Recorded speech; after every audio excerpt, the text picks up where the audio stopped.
This is Behind the Mic with Brad Dalius.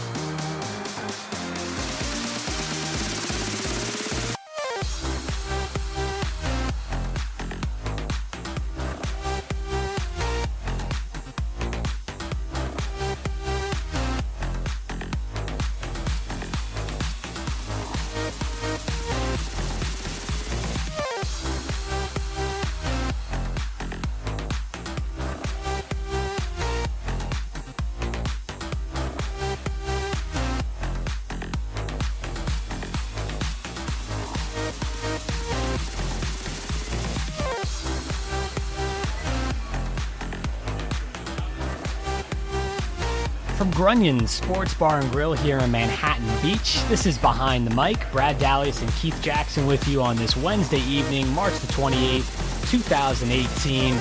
It's a big baseball edition tonight here on this show as the Boys in Blue and the Angels down in Anaheim officially get the 2018 season underway tomorrow, in addition to the other 28 teams across Major League Baseball as well. We'll talk a lot of baseball tonight. Dustin Nosler from Dodgers Digest and also the co-host of the Dugout Blues podcast on iTunes. He's going to join us tonight just around 7:30 p.m. to talk all things Dodgers related. Clayton Kershaw's start tomorrow. He's on the hill over at Dodger Stadium as the Dodgers get underway against the Giants. We'll talk about everything Dodgers related with Dustin after 7:30.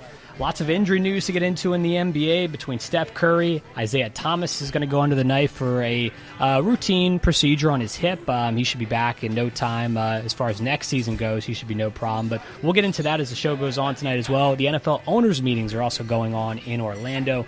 We can touch later on in the show on some of the new rules that have been passed by the NFL, the owners themselves, and some of the things that the competition committee has been discussing. Be sure to listen online, BehindTheMicShow.com, and be sure to download that Behind the Mic app as we now bring in Keith. Keith, what's going on? How are things? Things are great, man. It was a great weekend, and we hung out together at Staples Center to watch the Michigan game against Florida State. What a game. It was great. We literally had no horse in the race. We're just really rooting for a close game, and that's what we got. Yeah. It did turn out to be a close game. Florida State made it real close there at the end, and don't even get Keith started on Leonard Hamilton's coaching for the Seminoles. Oh, my God. Well, I'm going to have to get into that in a minute, but, yeah, I mean, wow, I'm just appalled. So, but it was great. The whole good sports weekend, you know. It's you know, you got, like you said, the Dodgers are coming back, so your LA fans are expecting big things from the Dodgers coming up this season. And also everybody wants to look and see how the Yankees are going to do this year. Absolutely. With the three-headed monsters they have over there. And Loaded. then you're starting to see a lot of moves and stuff happening now. You know, you got Duke's assistant coach, longtime assistant coach Jason Cable that's left, and now he's to the University of Pittsburgh. Which I think it was I think it was a great move for him to do that.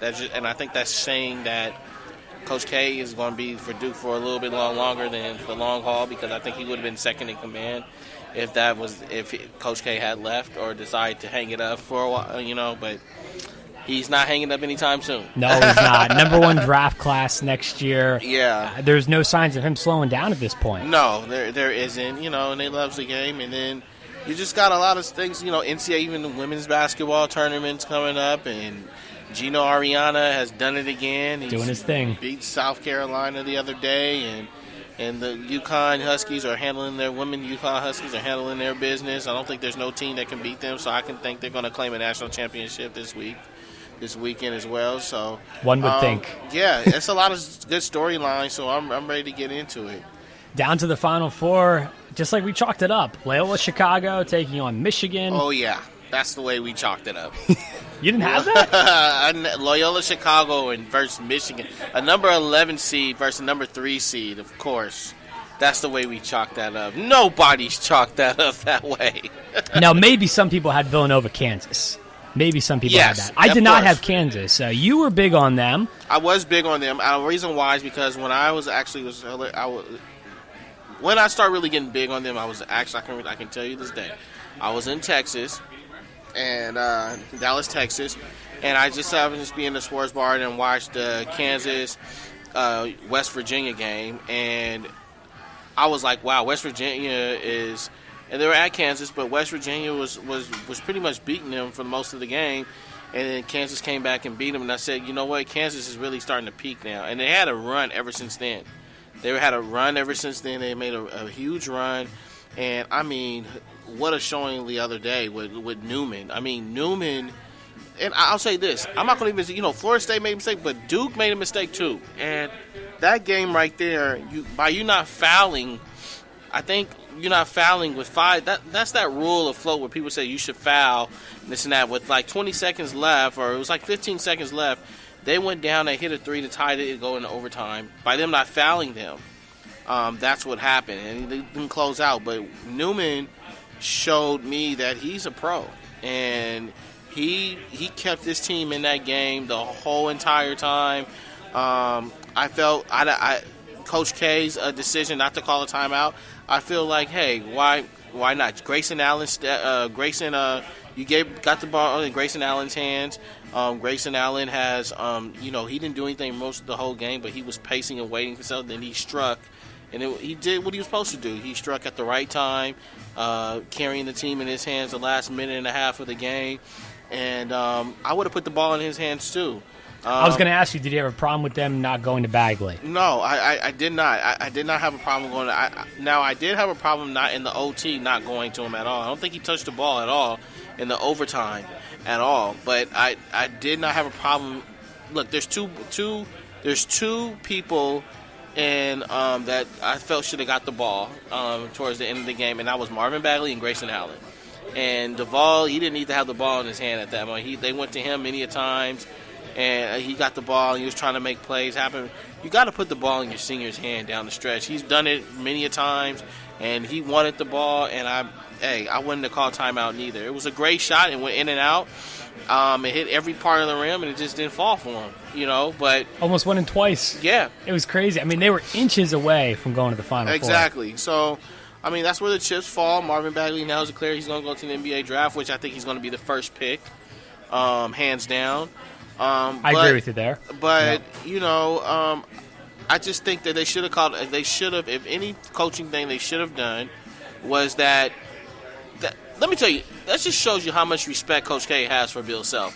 Because him calling a timeout, if he called a timeout, then you give Bill Self a chance to set his defense up. And I think he didn't want that. He was like, I got him on the ropes right here. Let me go for it. So I think he was thinking ahead of the game for that Self. That's how much respect Coach K has for him. I think Bill Self. So for that matter, I totally agree with what he did. And but I think they should have fouled. They should have fouled the guy. They should have fouled the guy and put him to the line. Fouled him immediately as soon as they touched the ball. And then an OT, I think they should have went. It should have been strictly Marvin Bagley, Grayson Allen with the ball, and they just kind of fell apart from there. So, incredible season for them.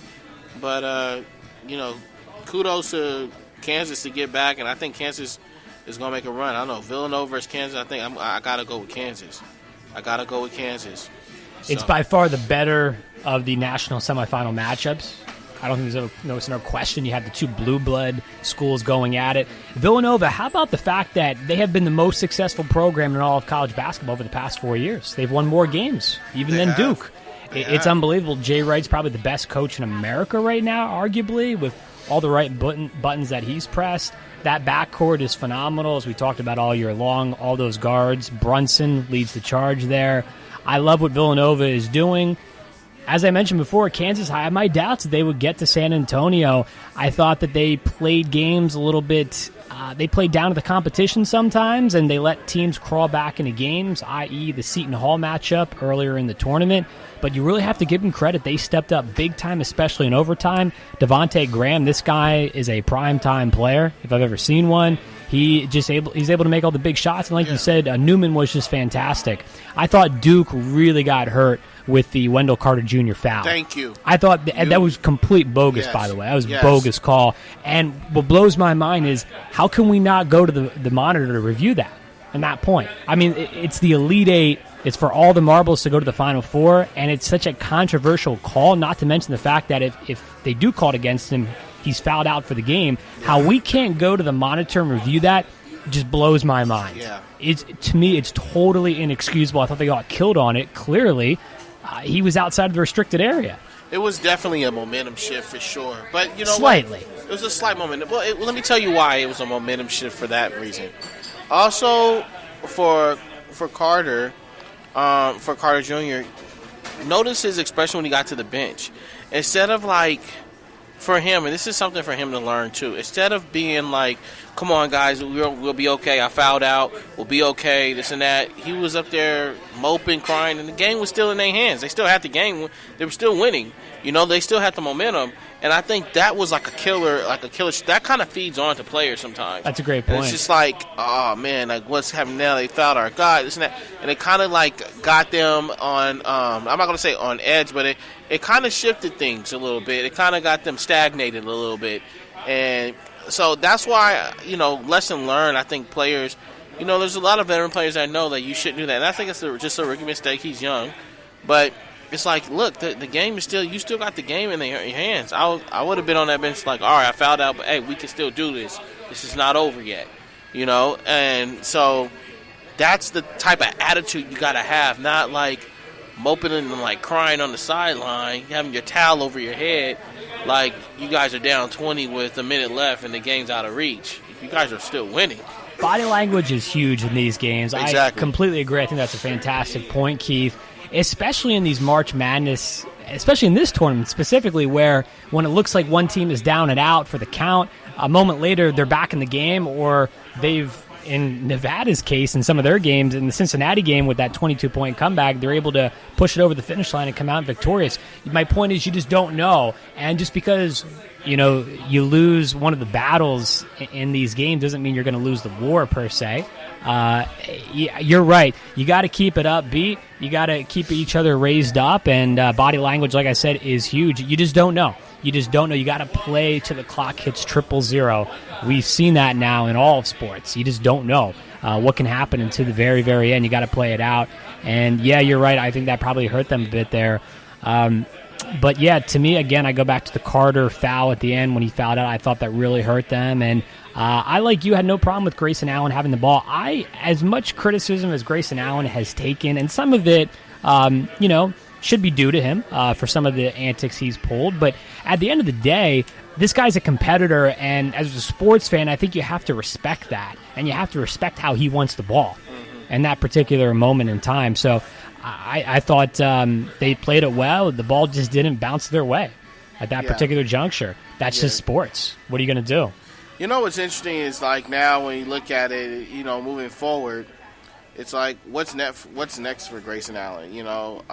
There was reports saying that he was not going to declare for the NBA draft. Yes. And now it looks like he's going. Yeah. Maybe. It looks like now he's going. I think he's iffy about it and stuff like that. So, but it looks like he is going. Hey, I would tell him this. I mean, bottom line is I would say this. I would say, hey, go. You should go, because I think he wanted to get. They were talking about he wanted to get into sports management and coaching. Yeah. Well, you can always go for sports. You can always do that. And I'm not saying the NBA is for everybody, but Grayson Allen is a name. He has a name behind him. He's a popular name. He's come from Duke. He's had a fantastic career. They compare him to J.J. Redick. You see how long J.J. Redick stayed in the league, and still is in the league, and that the amount of money he's going to make coming out of Duke, from Duke, would not even match what he would make if he was just fresh off of I'm not going to declare and go sports management or coaching, especially coaching coming out. Yeah. You're not going to make that. So I would just say my best bet was hey, go get your money, play in the league for about play that contract for 3 years, and then kind of decide what you want to do. Because if he gets first round, which I think he will probably be a first rounder, I don't think he'll be a second round. Some people say second round. No. He's end of the first round. Yeah, he's first round. He's going to be a first round. He's got the will, though, you just can tell whatever he decides to do, if it is playing in the NBA or if it's not, he's going to give it his all. Yeah. He's just a gritty type of guy. Yeah. You want that type of guy on your team. On your team, yeah. Yeah. You hate him if he's not on your team. and if he's tripping you. Yeah. But, he's got some maturing to do. I think he has matured. Yeah, I think he has. I really don't think that is as big of a deal as some people are making it out to be at this point in time. Yeah, I don't. I'm really a fan of Grayson Allen, and I think that just the type of player he is, how he plays hard, and he's a smart player. And yes, he's made some mistakes, but like everybody has their their woes, and he has his. But he has done a fantastic job for Duke, and I can't see him, failing in the NBA. To be honest with you, I think he's going to go far. I think he's going to go far in the NBA if he continues to play. Now, LiAngelo, on the other hand, I don't know if he's going to go at all, but that's another topic. Yeah, but we'll get into that. Now. Yeah, but no, I think he's going to do. I think he's going to play well. I'm glad that he is deciding that he's going to, declare for the draft. Like you said, why not? Just try it.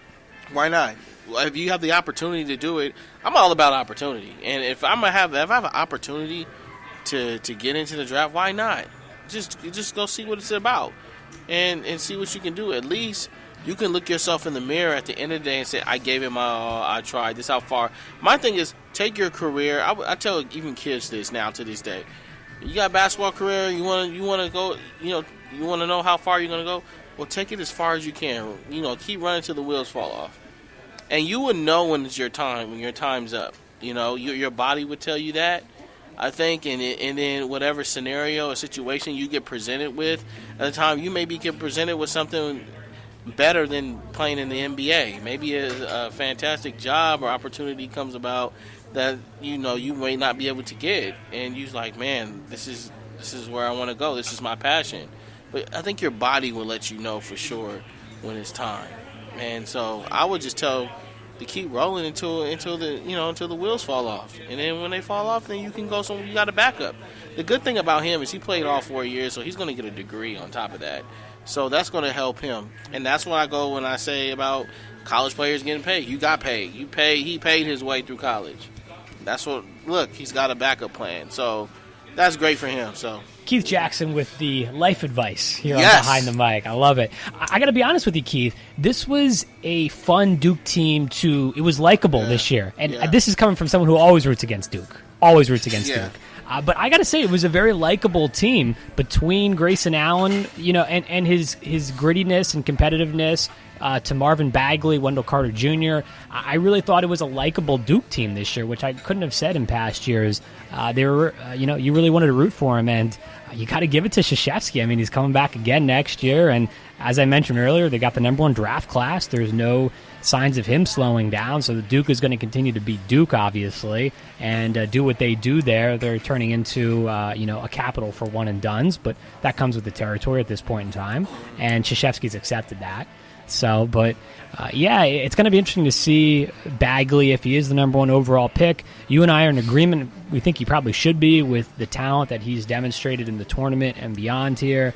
And we'll see. We'll see between him or DeAndre Ayton out of Arizona. Perhaps Ayton goes at #2. We'll see how it plays out. But it was a fun year for Duke basketball, and obviously, as it usually is, the sky's the limit for them going forward. Yeah, it absolutely is. It absolutely is. I can't see, the Duke program is going to continue to be elite the way they are. And that's the thing about opportunities. When you go to the NCAA tournament and you're a likable program and people watch you and they see what you're doing, any program I'm going to say this, all 64 teams that played in the NCAA tournament, their program's going to change. Mm-hmm. Absolutely. They're going to get recruits that they've never thought they would be able to get before. You know what's going to change? University of Maryland, Baltimore County, they're going to get people that they've never seen before. Loyola Chicago will be they're the up on the rise team. I don't think they're going to fall off like a George Mason, I think they're going to be a team that's like a Gonzaga, turn around into being a reputable program. You're going to see this week, you're going to see this Loyola Chicago face Michigan. And Michigan, to me, is just very lucky that they got in. But, man, that Florida State team, that coach really messed them up. I mean, just just to do what he did. 49 seconds left on the clock, and you're fouling, and you're only a possession down. Just showed me, why are you fouling? And here's the crazy thing about that was because we're in the stands, right? You're shouting it, and everybody was looking at me like I was crazy. And I was like, as a coaching, I'm like, you don't do that. It was a sea of Michigan fans, by the way, over at Staples. I mean, crazy. You thought you were at the big house or something. Exactly. It was unreal. I knew it was going to be a lot, but not that much. I mean, they drowned out any sense of Florida State fans gathering together. Florida State had like a little small section. If that. Maybe, I could probably count the Florida State people there on my hands. That's how many exactly. fans they had there. I was like, wow. It was really light in that respect. But here's the crazy thing about Leonard Hamilton and deciding to foul initially. And then at the end, he doesn't foul, and that's what on TBS, that's what Dana Jacobson was interviewing him about after the game. Was she was saying at the end, why didn't you foul? And the whole thing kind of got turned upside down because him electing to foul right away screwed the whole thing up. Was kind of the bottom line. He was fouling with like a minute left. Right, and we were like, why? Why are you doing that? You didn't need to do it at all, like you said. I mean, it's a one-possession game. And then at the end, he decides not to foul, like I said, and that really upset everybody. But honestly, Dana Jacobson's interview, she should have asked about initially when there was a minute to go. Yes. A minute 23. Yes. Why did you start fouling then? You're down. Your team just chopped down a 10-point lead. There was 2 minutes left in that game. I believe they were down 10 or 11 points. Yeah. They chopped it all the way down to 5. And it was like a minute and 23 seconds left. We chopped it down to 5. And you started to foul. Way early. I mean, I was like, what are you fouling for? That's a 2-possession. That's really like a 2-possession game right there. You make a stop, which your team is making a stop, and then you go back and go down and score. Now it's a 1-possession game. To me, it showed me that I think the coach panicked. It was unbelievable. I talked to one of my friends on the phone, and he knew exactly why I was calling. I was actually walking to the car, Brad, from that game. I said, "Can you believe it?" He said, "I already know." And it was just like, what are you doing? Like, it just kills me that all that talent you got on that team, that just showed me, to be honest. Now, I'm not knocking him as a coach, but you really got out-coached that last minute and 23 seconds left. That showed me that, these guys off of talent was getting far down the line. And then he had to come out and say something after that. Like, he didn't answer a question, and then he went out and had a statement that, and said that he was out of line, this and that. You were out of line because you're the one that dropped the ball. It has nothing to do with, you at that time, coaches don't panic. You're the captain of your ship. You got to know it's a chess game. It's not checkers. And I think he just totally just froze up and just lost it. Completely agree. And I don't think he meant any disrespect in the postgame either. Honestly, I think he was just shocked, confused, out of sorts, whatever you want to call it. He wasn't there altogether, and obviously he's got to be more on the ball than that, but I don't think this was anything personal against Dana Jacobson or whatever it was made out to be. I don't think that's what happened. Basically, the moment was too big for him. Yeah. The moment was too big for him, and it was not too big for Beeline on the other side, who had complete control and composure over his team's performance throughout the entirety of the game. You're absolutely right. I think you hit it right on the nail, Brad, was saying the moment was too big for him. It definitely was, and he just froze up. He didn't know what to do, and you got to know what to do in those moments, especially when you're in the Elite Eight, going to the Elite Eight, Final Four. You get down to those type of games, you got to know what to do and how you're going to direct your team and what type of moves you're going to make. And he just didn't know he didn't know what to do at that moment in time. So, Florida State had a great season. And the style of play they played was great. Hey, they really are a team that plays a different type of style of ball. They pressure you. They don't have a great half court offensive set, but they like to pressure and make things sporadic for you and try to get you stagnated. And that's what they were about. I mean, free throws hurt them too. If they knocked down those free throws. Oh my God! How many times this tournament have we seen teams just not able to close the deal out because they can't hit the free throws? Yeah, free throws. And my godfather told me this one day. He actually played in the NBA, and and played ball in college. And he said, Keith, there's one thing you got to do is make your free throws. They're free shots. They make things so simple for you. They look at it like, look at it so simple. They're free shots. Out of the whole game, you're getting guarded and everything like that. You got to shoot over a 7-footer, a 6'9" guy, 6'4", 6'6". But when you get to the free throw line, because you get fouled, you get to the free throw line, those are free shots. You have nobody in your face. It's just you in the basket. All you got to do is knock it down. That's it. There's nothing to it. Yeah, easier said than done. But in their situation, if you go back to the stat book, look, if they made half their free throws on top of that, that's deciding game right there. But they fought hard. They didn't get them out. Now you see a Loyola Chicago playing against a Michigan. And you know what? I was thinking about this with you the other day, and you told me that, you're going with Loyola Chicago as long as they're in the tournament. Yep. I was going with Michigan, but you know what? I had to think about it, and I actually looked at some games against Loyola Chicago again the other day. Since we have some downtime, there's no tournament play going on, and I'm still in tournament mode. But you know what? One thing about all 5 of those guys average about 10, 11, 12 points a game, and that's why it's so tough to beat them, because they have no pro athletes on that team. I'm going to just say that right now. No one on Loyola Chicago's team, and I'm telling the whole world, will go to the NBA. I'm going to say that right now. No one. But you know why they play well? That coach has recruited and got a great nucleus of guys together that know how to play well together, and they all can score. And that's very hard to defend. It's not like you're isolated and you have like someone like Marvin Bagley that you're going to double up in the corner and double him and forgetting the ball and make somebody else make shots. The thing is with this team, you can't just double one player because they all can make shots. And this is not just the all 5 on the floor. They got 4 more on the bench that can do the exact same thing. Are they big? They're not too big. They got some big boys, but they're not as big as what Michigan will bring. But they're hard to defend. And so, with that said, I have to go with Loyola Chicago win a national championship. And that's going to be the best Cinderella team ever because they're going to do something George Mason hasn't done. And that's go to the national championship. Woo! There we go. I like it a lot. Well put, Keith. More on that to come. We got to step aside for a break, though. We're going to be joined on the other side by Mr. Dustin Nosler, talking a little Dodgers baseball opening day against the Giants coming tomorrow over at Dodgers Stadium. We'll mix in a little Angels talk tonight as well as we roll along here from Grunion Sports Bar and Grill in Manhattan Beach. Our military service members volunteer to protect us in the most dangerous places around the world. They step up. And when they are severely ill or injured, returning to their families is only the beginning of their long road home.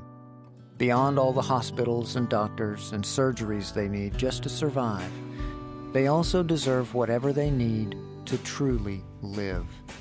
All the in-home care and day-to-day help they need to live independently, on their own terms. Wounded Warrior Project long-term support programs were established to provide these brave men and women whatever they need to continue their fight for independence, at no cost, for life. So many of them need us, and it's time for a grateful nation to step up. Find out how you can do your part at findwwp.org. It took me a long time to be able to say Chandler has cancer because that is such a scary word. St. Jude takes care of absolutely everything. And knowing that we don't have to pay for all of the medical expenses, that's huge. St. Jude allowed me to focus on being a mom to Bryce. And sometimes I'm just in awe of the impact St. Jude has, not only on this community, but the world. St. Jude is uniquely positioned to advance the cures of pediatric cancer, I think better than any other institution in the world. The contributions make a big difference. Donors are important to us because you get the feeling that you have a team behind you. We have the resources and we have the focus. And so if St. Jude doesn't do it, who will? St. Jude Children's Research Hospital. Finding cures. Saving children. Learn more at stjude.org. We all come together and stand together to serve our veterans. We invest in the latest technology. We take the time to train the next generation of doctors and nurses. We work together to make sure we heal their bodies and their minds. This is our mission. More than 300,000 of us working as one, together with families and loved ones. No matter where they live in this country, we'll be there. We stand strong, united. Stand with us in caring for our veterans. Hi, I'm Danica Patrick and proud aunt. Watching my nieces grow, play, and learn is amazing. But not every child gets to be carefree. 1 in 6 kids in the U.S. are hungry. 1 in 6. That little girl sitting alone at the playground, she can't play like the other kids. She doesn't have the energy because she's hungry. School lunch will be her only meal today. It breaks my heart that this is the reality in our country, but it's something that Feeding America is working to change. Each year, the Feeding America network of food banks rescues billions of pounds of good food that would have gone to waste. This food is then provided to families and children in need. Being a kid should be about using your imagination, learning, and having fun. These children shouldn't have to miss out on simply being a kid because they're hungry. To find out how you can help end childhood hunger in your community, visit feedingamerica.org. Brought to you by Feeding America and the Ad Council. Everybody buckle up. Mom. Buckle up. Let's go. Buckle up. Can we go to the store? Mom, buckle can we get up. some ice cream? Everybody, buckle up. A lot goes on in the car, but you're in control. So only move when you hear the click that says they're buckled in. Never give up until they buckle up. Learn more at safercar.gov/kidsbuckleup. A message from the National Highway Traffic Safety Administration and the Ad Council. Everyone is talking about healthcare these days. America spends twice that of other developed countries on our healthcare system, yet our health ranks near the bottom. How can we stop spending so much and getting so little? Shifting to a system based on primary care can help fix the problem. Patients with a primary care doctor live longer, healthier lives and are less likely to suffer from cancer, heart disease, or stroke. Primary care that is comprehensive and coordinated also saves money. Patients who have a primary care doctor spend 30% less on health care than patients who don't. States with a high number of primary care doctors have lower health care costs and higher quality care. Primary care can help make America healthy again. To learn more about the benefits of primary care, visit www.healthisprimary.org.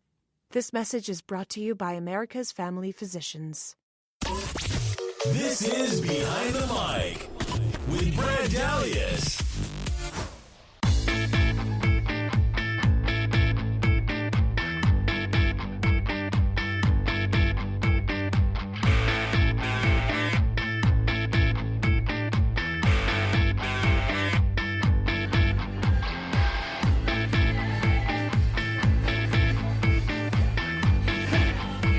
Take us with you on the go wherever you may be. Download the official Behind the Mic app today, and also check out our podcast on iHeartRadio. Brad and Keith with you now, back inside Grunyon's here in Manhattan Beach, hanging out on a Wednesday evening. Opening day tomorrow. Can you believe it, Keith?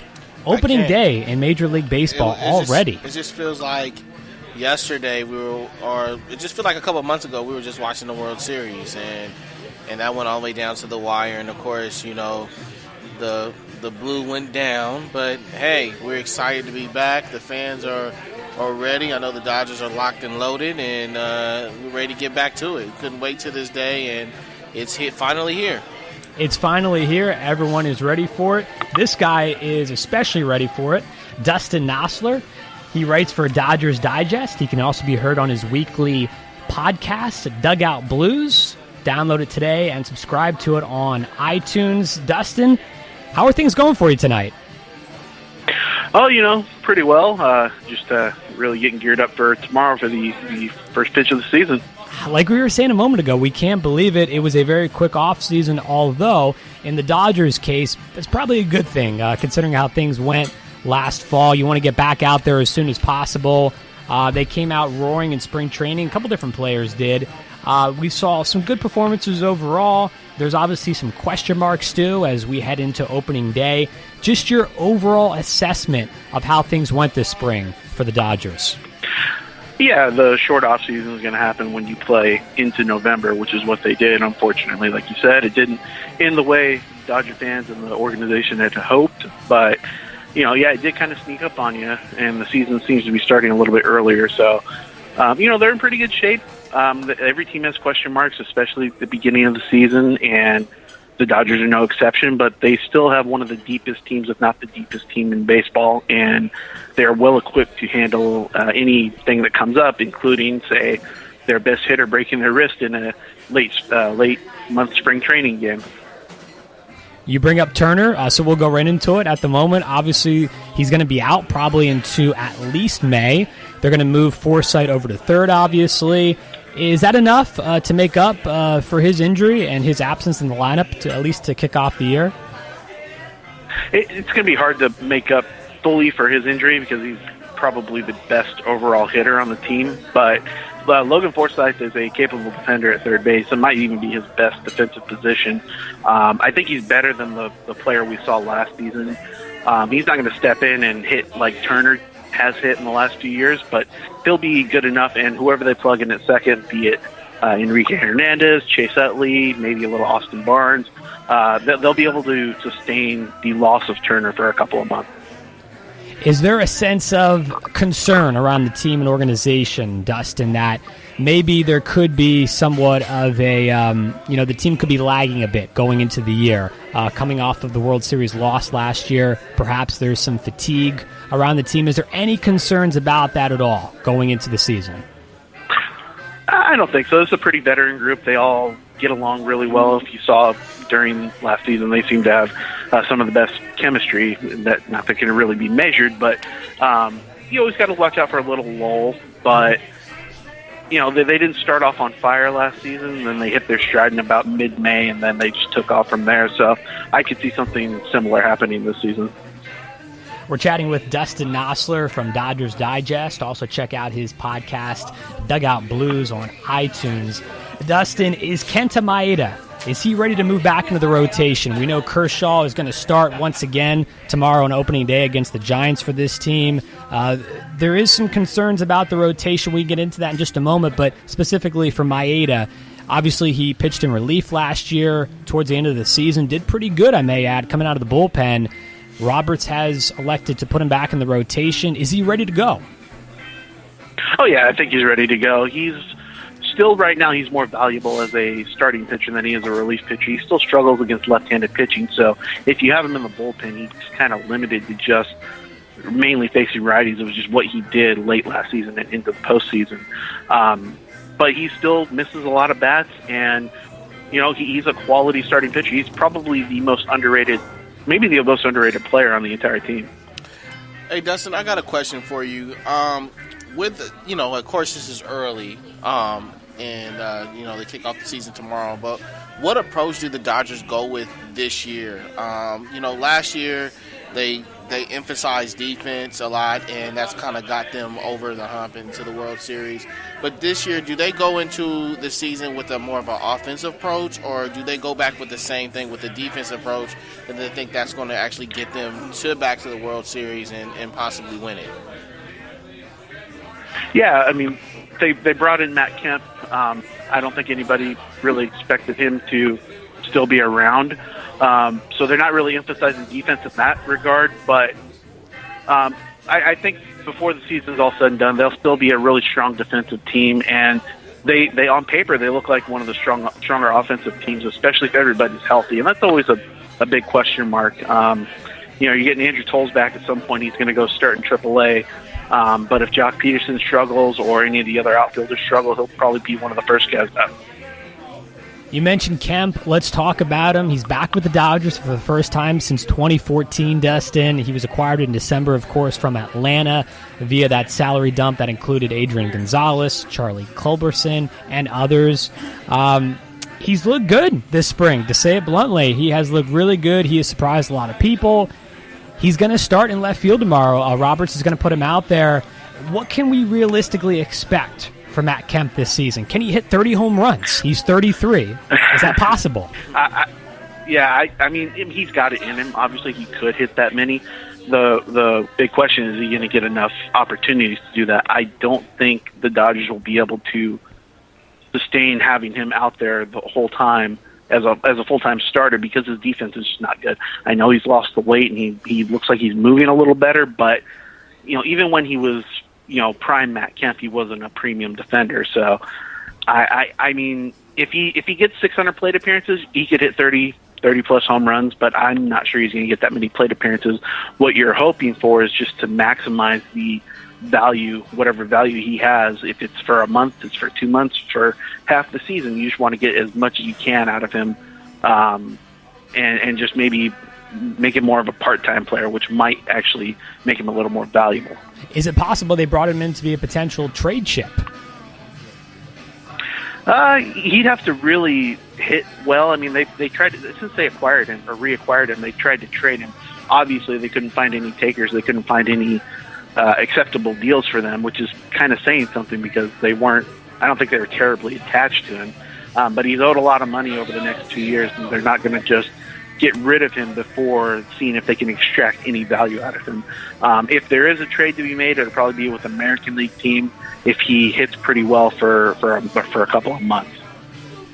So back to the rotation now. We talked before about Maeda. You feel confident about him that he can slide right back in there and be productive for Dave Roberts in that five-man rotation. Is there enough depth, though, with Maeda behind Kershaw, Alex Wood, Rich Hill, obviously? Is there enough in there to sustain the loss of some of the guys that they've lost in recent years who've gone on to other teams? Is there enough there? Yeah, it's not as they're not as deep in the rotation as they were, say, even last season. But they've got Walker Buehler on the farm. He's their top prospect. He's a top 20 prospect in the game. His stuff is lights out. He just needs to work on his control command and becoming a little more consistent. Hyun-Jin Ryu is a perfectly capable fifth starter. He'll probably get bumped when they make a midseason acquisition for a starter, which they've done the last 3 seasons. And I wouldn't expect that to change this year if the opportunity presents itself. They've also got a guy like Brock Stewart in the minors who might end up being better in a relief role, but he could be a spot starter for you for a handful of games if you need him. They'll look to add at the deadline, though, for sure, because they'll need another at least mid-rotation guy come October, especially if they're going to end up moving Kenta Maeda back to the bullpen.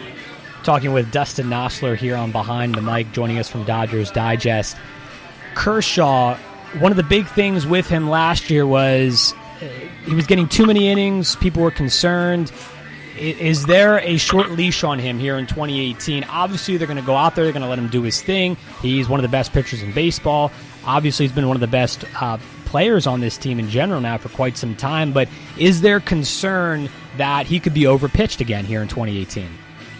I don't know. I mean, the biggest issue is his back. If his back holds up, they're going to let him throw 200-plus innings, but he hasn't hit that mark the last couple of seasons. So, it all depends on the health of his back. If he's 100% healthy or as close to 100% as he can be, they're just going to let him go because he is the best pitcher in baseball.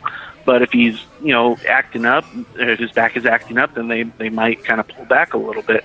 They might, utilize that 10-day DL to get him a little built-in rest. It's something that he would really hate, but it might be beneficial in the long run.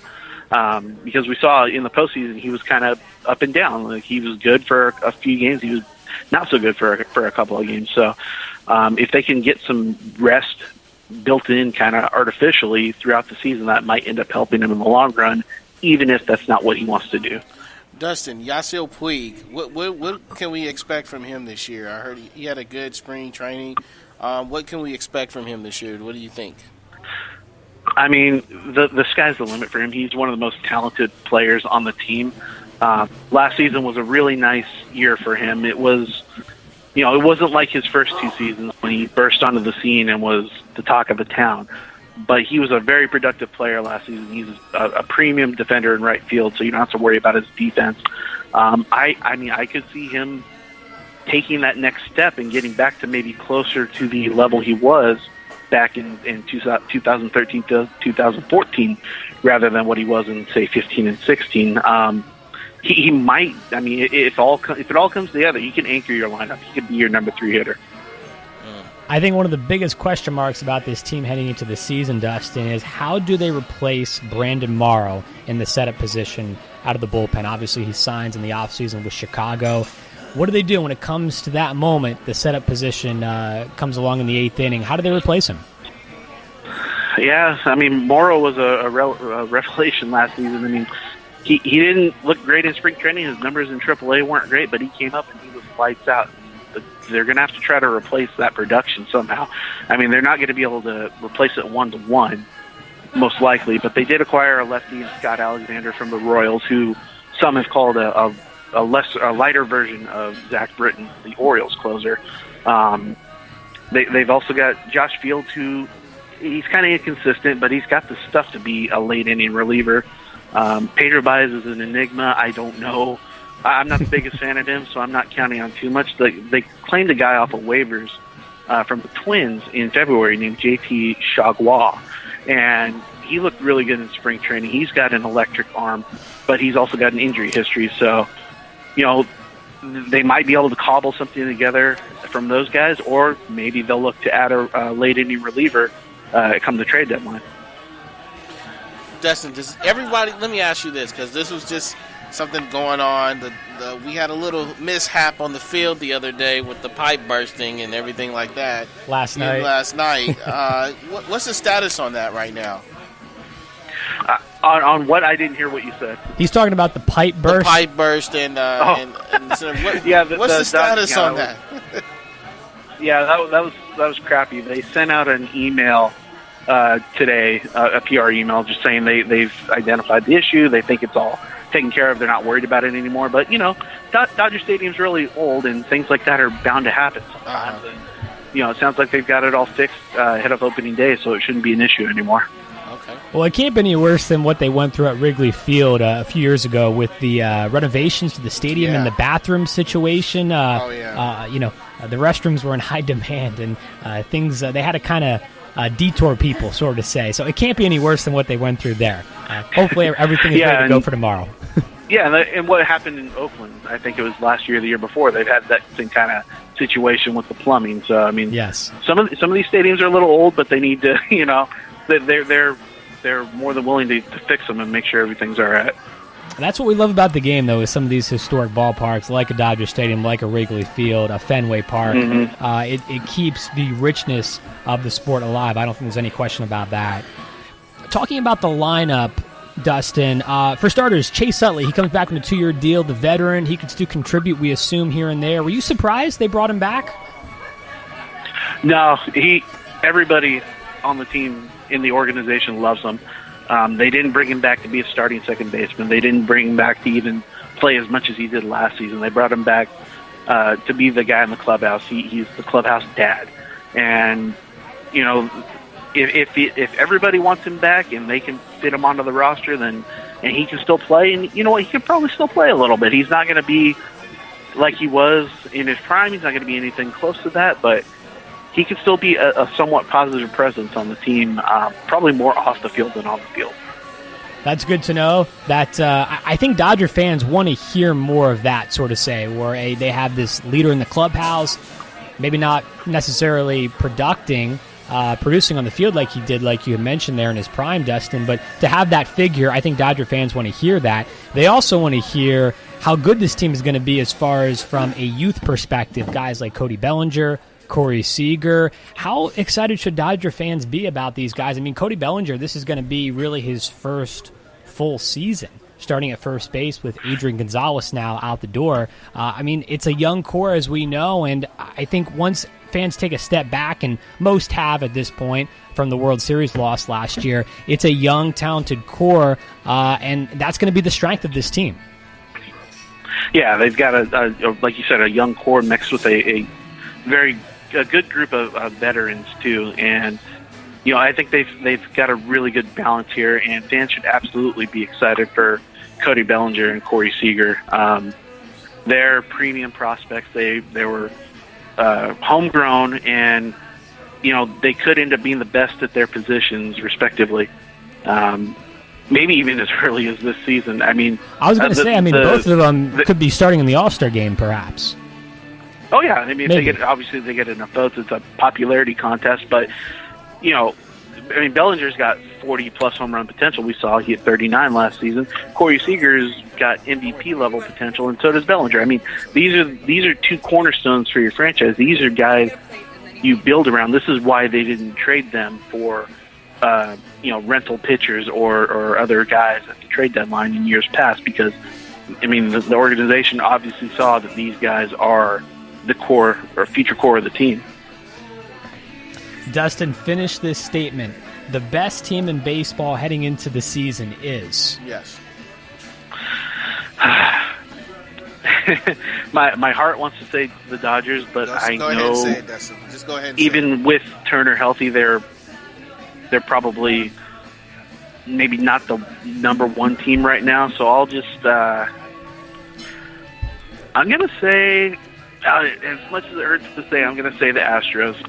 Oh, I agree. Astros. I think I'm shocked. I don't think there's going to be a hangover at all, to be honest. I really don't. I think they're going to come flying out of the gates. I really do. I think they're so young, and they're going to get a full year of Verlander, obviously. They got Keuchel back as well in the rotation. They're just dominant in all phases of the game. I think they're going to be hungrier than ever. Man, I don't know about that. Like, for me, you know what? I'm surprised. I'm shocked because I thought he was going to say the Yankees. They're close. They're close. I almost did. I thought you were going to say the Yankees, especially with the batting lineup they have. But, I think Houston Astros, look, they're an offensive threat team. They can put that. They can put the bat on the ball. And I don't know. I think it's very hard to get back to that stature. I think it's going to be tough, but we'll see. I thought it was going to be, like I said, I thought it was going to be the Yankees. You guys were going to say, but the Astros may shock me again. I don't know.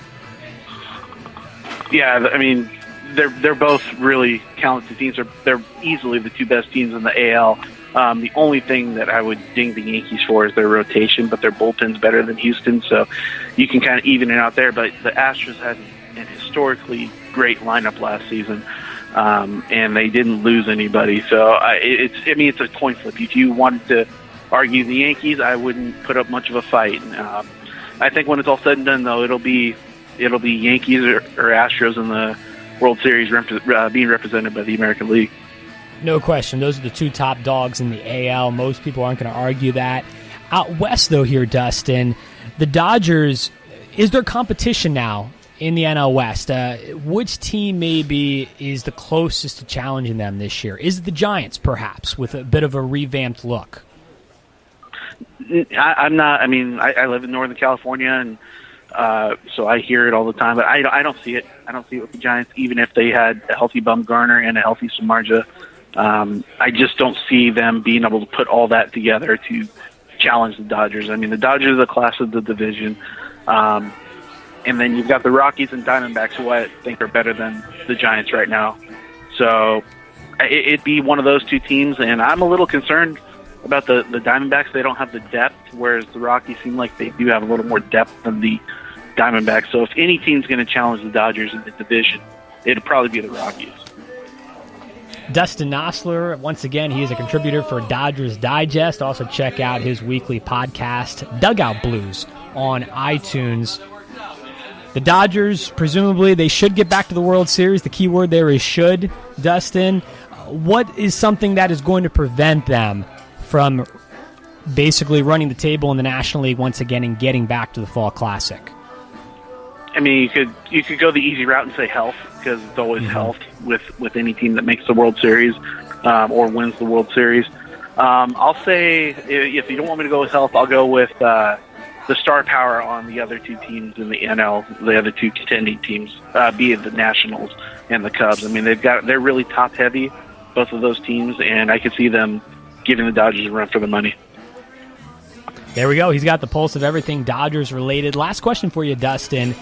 This is more of a greater Los Angeles area question as far as teams go. What is your excitement level for Shohei Ohtani? What is my what level? What is your excitement level for Ohtani? He's with the Angels, obviously. He chose them over the Dodgers. Kershaw doesn't want to hear anything about him, right? Because he chose the Angels over the Dodgers, so he's done answering any questions about him being in L.A. But he is in L.A. He's in California here, obviously. What is your excitement level for him? I think the big thing is that he's young, so obviously he's different than these other guys who've come over from the Asian countries in previous years. Yeah, I'm really excited for his potential. I'm not sure the whole two-way thing is going to work out in the long run, but if anybody's going to be able to make it work, it's going to be him.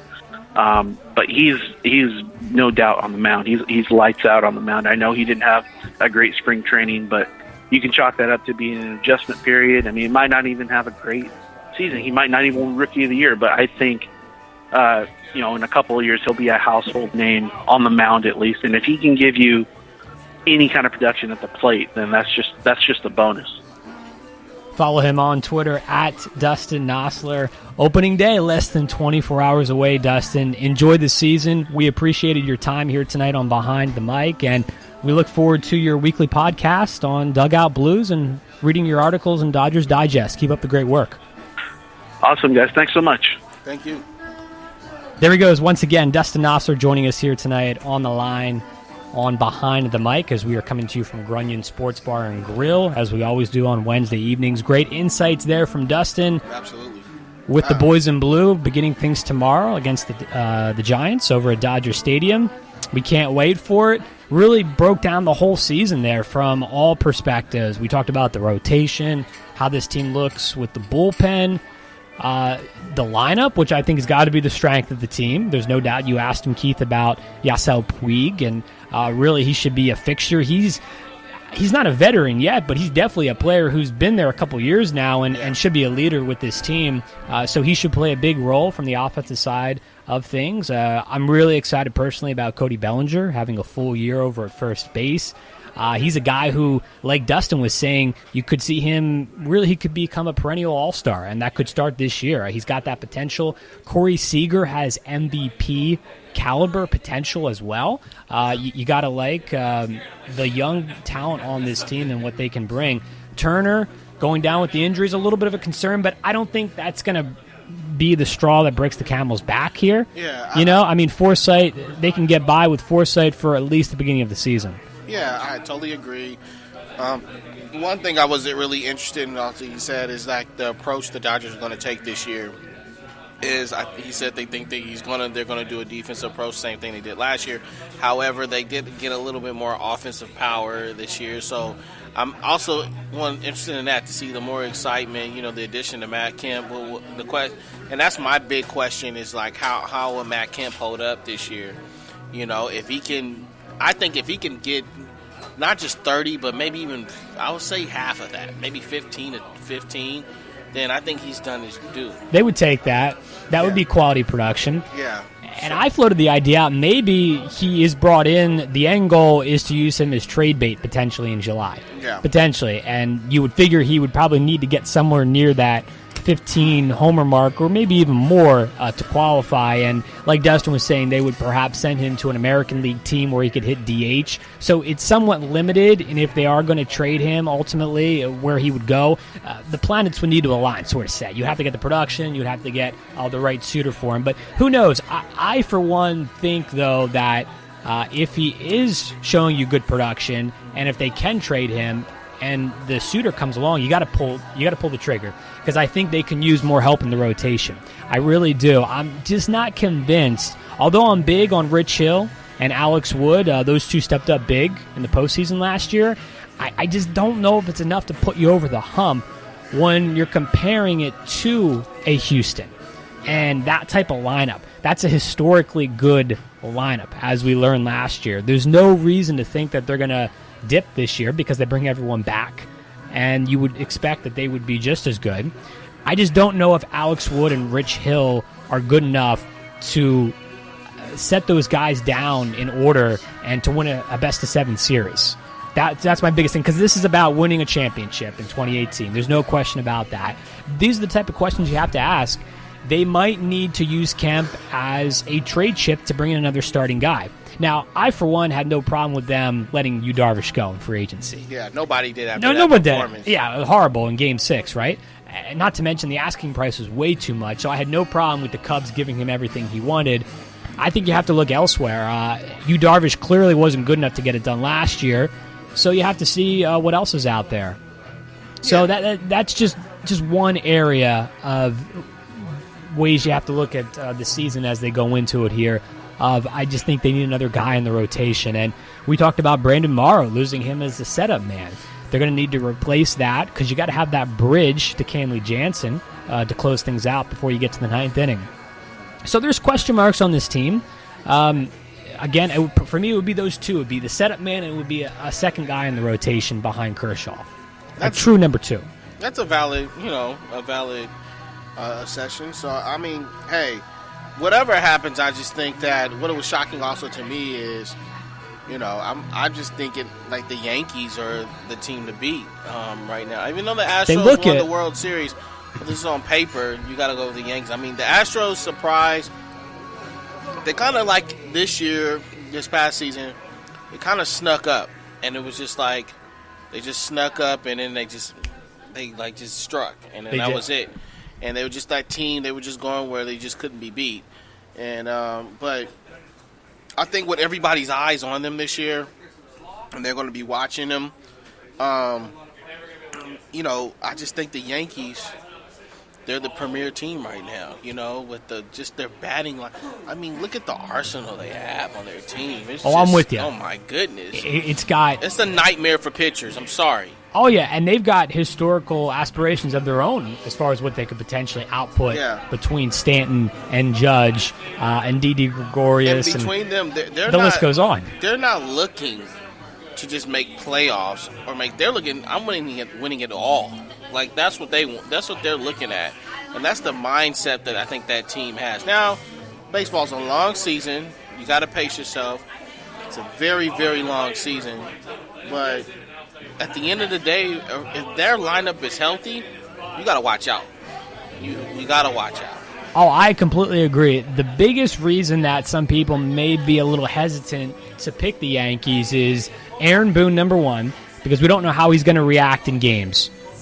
Game 6 of the World Series, they're down by a run in the 8th inning. He's got to make a double switch, perhaps. He's got to make a certain move. What's he going to go to? That's the type of scenario that people want to see him in and see what he does. So there's a question mark there with the manager. Number 2, the rotation. CC Sabathia, this is probably going to be his last year. And outside of, you don't know officially what he's going to give you this year. Outside of him, you've got Tanaka, who has had injury problems and has been inconsistent at times for them in the rotation. I just think they have concerns. I don't think their rotation to me is not as good as Houston, and it's probably on par with the Dodgers, although the Dodgers might be slightly better at this point in time. But to me, those two things for the Yankees, it's the manager and his inexperience at this point in time, and it's their starting rotation that potentially could hold them back. But their bullpen is the best in baseball by far. With Chapman closing things out of the 9th, they bring a phenomenal bullpen into 2018. And who doesn't love the lineup, like you talked about, Keith, and all the power they have there? Gary Sanchez, I mean, he's almost an afterthought at this point in time. He had a terrific postseason back last fall, and he put together a great 17 overall, and he's poised to be even better this year. But no one's even talking about him because they have the big guns there, like we talked about with Stanton and Judge. Judge says there's no pressure in year number 2, the sophomore campaign, if you will. Yeah. We'll see. I mean, obviously, he's one of the best hitters in baseball, as we saw last year, and there's no reason to believe he's not going to be even better in 2018. So if you're a Yankees fan, you got to love what they have on the offensive side of the ball, and especially in that division. The Red Sox, there's so many question marks with them. They're probably just not there yet as far as competing with the Yankees for a divisional title.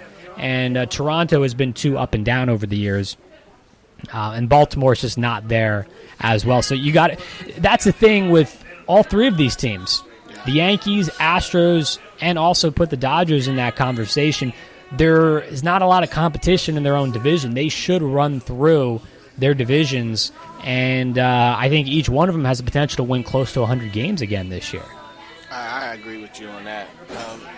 I think those are the. I mean, I have to agree with you. I don't know if you read the top, the top six teams. They have the Yankees, Indiana. I mean, the Indians, Astros, National, Cubs, and the Dodgers. And I can see all those teams really winning 100 games, to be honest with you. Yeah, you could. You could. I think if you want to, if you want to go through those different teams, I look at Washington as a team who, they could win 100 games, but who has confidence that they're going to win a playoff series? That's true. The Cubs, yes, there's a lot of talent. They did lose Arrieta. He signed with the Phillies. They have a lot of talent, though, with Anthony Rizzo and company. They should win a lot of games, perhaps 100 again this year. They'll be in the mix. The general consensus is that they're just not there with the Dodgers. I don't think they are. I think there's too big of a gap, and we saw that in the NLCS last year. The Dodgers are just better than them. Yeah, they are. But they'll compete. They will. The Indians had that record 23-game winning streak last year and got upset by the Yankees in the first round. There's a lot of meat on the bone per se there to chew on. They bring back a team who is very talented, Stu, in the rotation. A seasoned manager with Francona.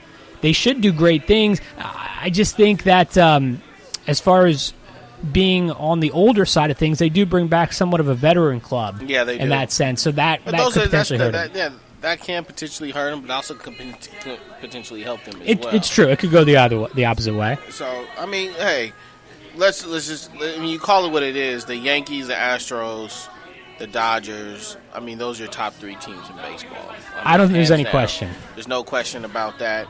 I think you're going to, out of the three, one of them will be in the World Series. We're going to say that. Hopefully, the Dodgers are the team. Hopefully the Dodgers are the team. I would like to honestly see a Dodgers-Yankees matchup. I think that's like a mega, that's just a money maker within itself. And two of the biggest states. L.A. and New York, I mean, those are two of the biggest markets in anywhere. That's just a huge money maker for baseball. But I would also love to see the Dodgers play the Astros again and get it. I just think they would want that little bit of revenge after last season, losing in the Game 7, and then having home advantage on top of that, and losing Game 7 at home. They didn't have. Did they play that at home? They did. They lost at home. Yeah, they lost at home. I mean, don't remind Dodger fans. But I know they would love to see that. Get back at the rematch. So, the rematch. So. Hopefully we can see that, but we'll see. It's going to start tomorrow, so we'll see what happens from there. 162 games. They're starting at the end of March here, and they're actually going to finish at the same time they did last year in the regular season, because some people were wondering why they started at the end of March. There's no real reason to it, because they're going to finish at the end of the same point of last year, beginning of October, the World Series through October. Potentially, if there's a game at 6 or a Game 7, it could fall at the beginning of November.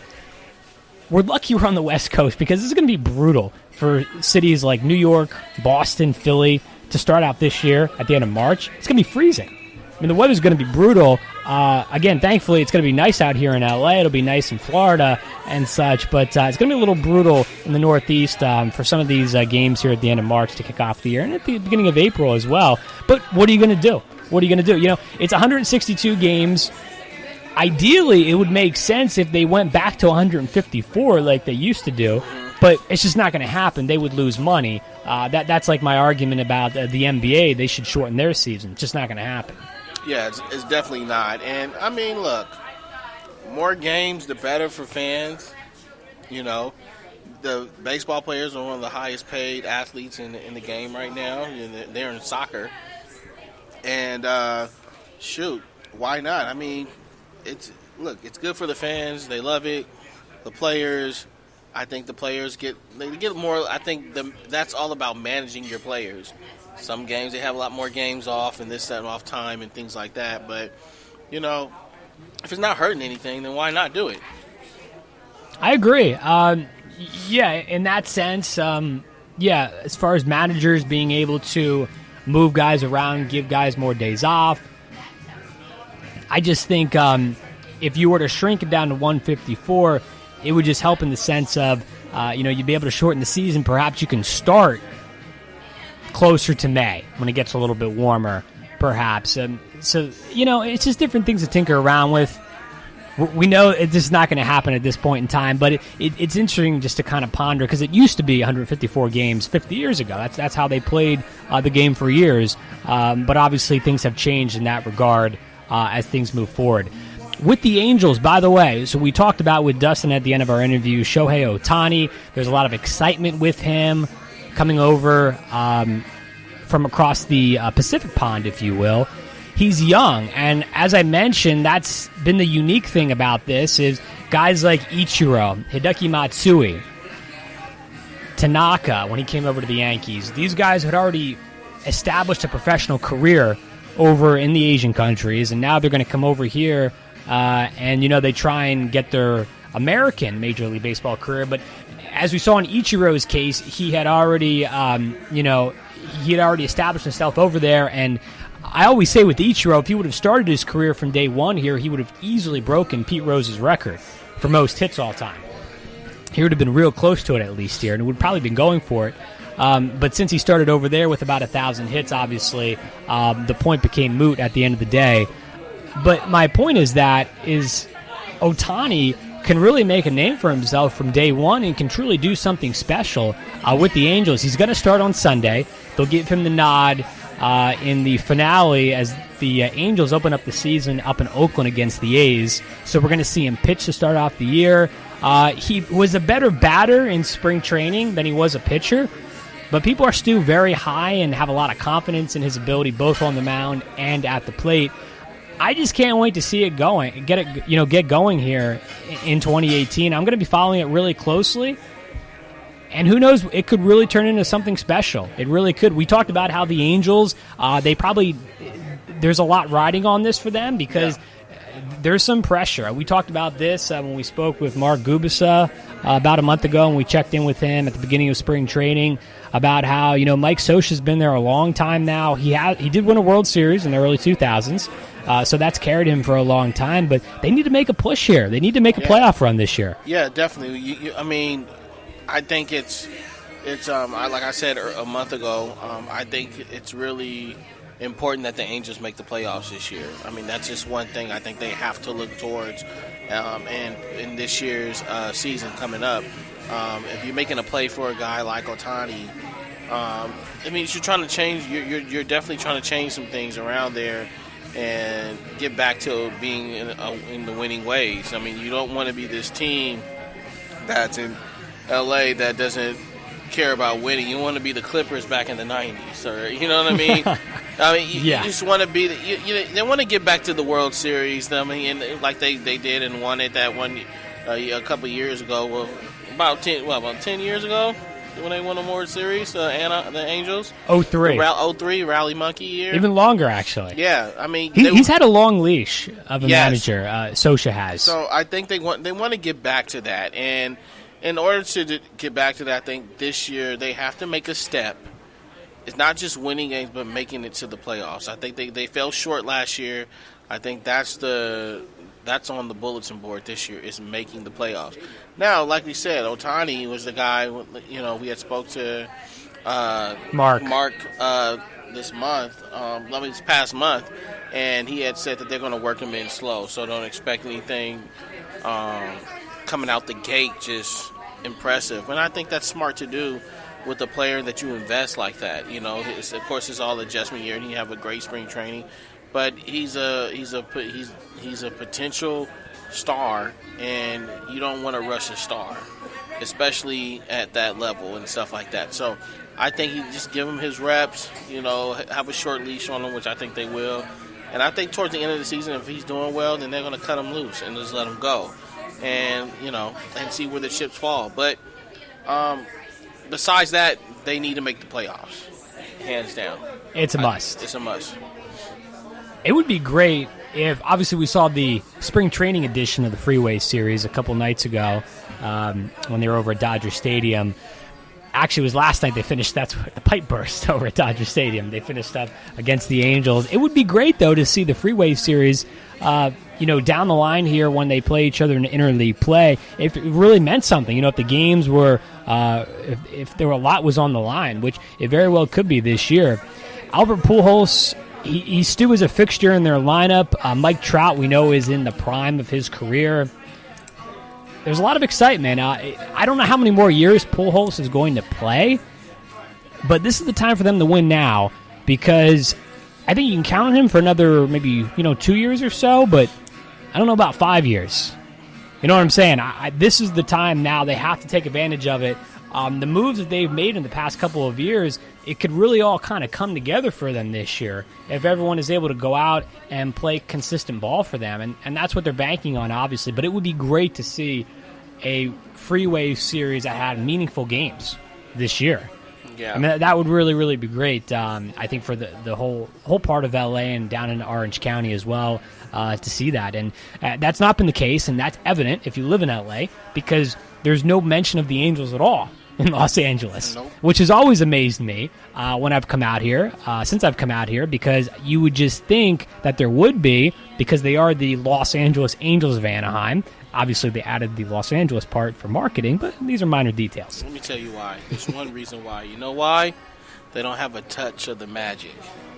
Irving Magic Johnson. That's fair. And That's a good point. I think everything right now he has touched has really come to a promise. Let's just say he's working on the Lakers right now.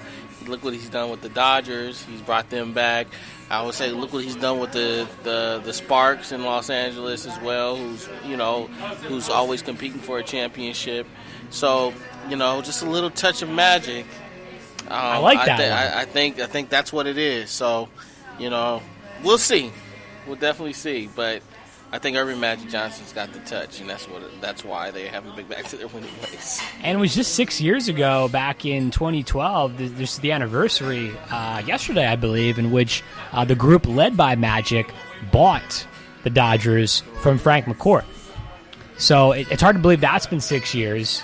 And you're right, he has pressed all the right buttons seemingly for this team. The trajectory has obviously gone up and up since then.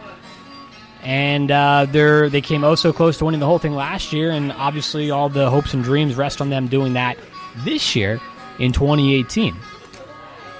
So we shall see how the year plays out. But less than 24 hours to go, like I said, until opening day officially gets underway over at Dodger Stadium. What are your thoughts, Keith, by the way, on baseball and opening day and the sport? Does it still have that that newness to you, the freshness of opening day? Do you get excited about it in general? I know baseball is not your top sport, but do you still get that freshness of it? Do you feel that? Yeah, you do get the freshness of it. I think for me, like I said, I watch baseball. I watch some games, but for the most part, the type of fan I am, like, I watch them here and there. I'm not I won't watch all 162 games, but I do follow. I follow baseball a little bit and a couple of games that come. But you're definitely excited about the opening season.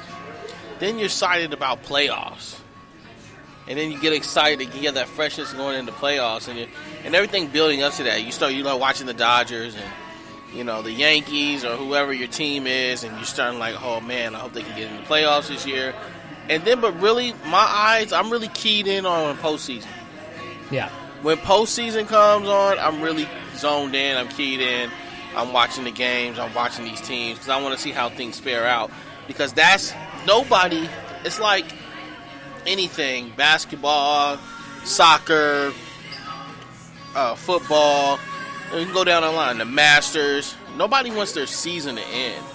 And when they get to that point, and they want to do whatever it takes to get to that championship, and they're not.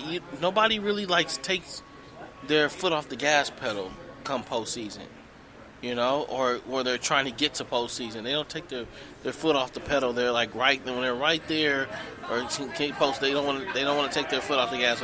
And I like seeing that with athletes. That's what I love about college. Because when you go to college, a lot of these guys in college, they want to get paid to play at the next level, professional level. And what you see from them is you see them, those guys, and you see them down the NCAA tournament. You see these guys going all out. They don't want their season to end.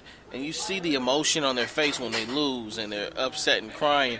That's the true meaning of sports. That's what you love. It's not about the money for those kids. It's like they want to get to that point and make money for what they love to do. But you see that passion in their face that like, well, not like, oh, we lost, well, we're still getting paid, so it doesn't matter. No, it's more of like, who cares about the money? I just want to get to that next level. I want to get to that. I want to be able to compete for that championship. I want to be qualified to compete for the championship. And that's what you love to see in athletes in sports. And so that's what really gears up for me is that. And so that's why I say, like, I think when I'm getting back on that topic of should athletes get paid, college athletes get paid to play, like, no, because you won't see that passion anymore. You know? And this playing professional is a reward. It's not something that's given to you. You have to earn it. And earning it is playing your heart out, showcasing yourself to get to that level. Play. It's a job interview. And that's what you see from these guys. So is it a fresh start for me when watching baseball and other sports? Yes, of course. When starting off, it's great. I love to see, like, the first pitches, the people do the creative things they do, but also these guys gearing up. They come out, these athletes, these professional athletes, they're excited. They're going to come out gunning, just ready to go from the start. They all want to get a fresh start. They all want to get that one win to start off their season. Nobody wants to lose that. And then when it gets down the line, then you start to see them start to kind of pace themselves and like, all right, we lost this one, we'll get it the next one. Then, you know, to me it gets a little boring, but then it starts to, when you get towards that playoffs, then you start seeing them start to gear up again like, guys, we got to make it. We're this close. And so they're putting on that full throttle trying to make it. And then it's a whole different ball game when they get into the playoffs. Because everybody's playing for that one thing, and that's that championship. And they're all that close to getting it. You know what I mean? So that's what I love about it. Yeah, I agree.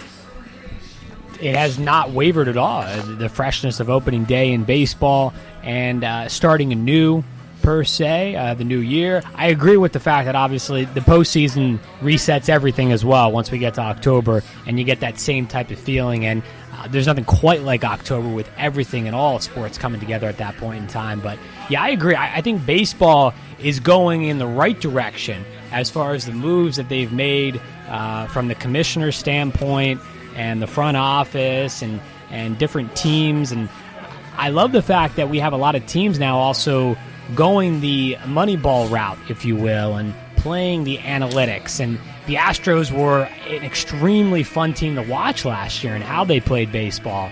And there's also something unique to this Dodgers team, obviously. It's so rich in history, and you combine that with the youth on this team and the potential for some guys to have really, really great professional major league careers. So there's a lot of good things going here for baseball, and I think that's great to see overall. By the way, if you want to weigh in on the conversation, feel free. 213-261-7491. 213-261-7491 is the number to jump aboard. We'll take a break. On the other side, we'll come back and we'll break down the Steph Curry injury for the Warriors. Also talk about Isaiah Thomas's future here in LA. Maybe get into some NFL owner talks as well, as the owners' meetings are going on in Orlando this week. Some new rules were officially implemented today for the 2018 season. We'll discuss on the other side. Behind the Mic from Grunion Sports Bar and Grill returns after this. Dave, what are you doing? Just sending a gift to Dave 2037. Who? Me in the future. I save a little money from every paycheck as a gift to Dave 2037, so he can spend it on things like anti-gravity boots or a hologram Doberman, something cool like that. I think Dave 2037 deserves it. He worked hard. What are you getting Steve 2037? I guess I was thinking Steve 2037 would just fend for himself. Well, all right, but don't expect to be borrowing my anti-gravity boots. You want to have money in your future? You got to start saving now. Putting some money from every paycheck into a savings account or contributing to your 401k can make a big difference later. Put away a few bucks, feel like $1 million. For free ideas and easy ways to save, go to feedthepig.org. That's feedthepig.org. Hey, let's just hope Steve 2037 doesn't get his hands on a cold time machine, because he is going to come back here and knock some sense into you. This message brought to you by the American Institute of Certified Public Accountants and the Ad Council.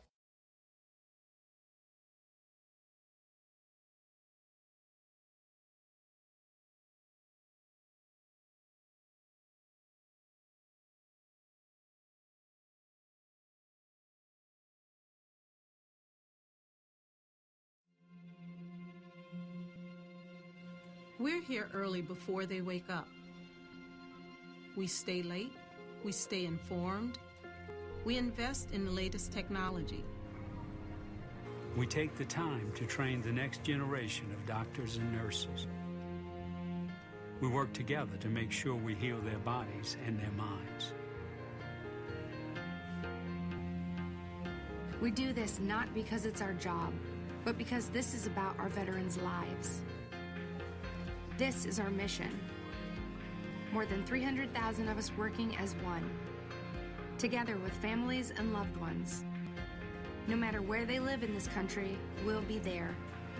We all come together and stand together to serve our veterans. We stand strong, united.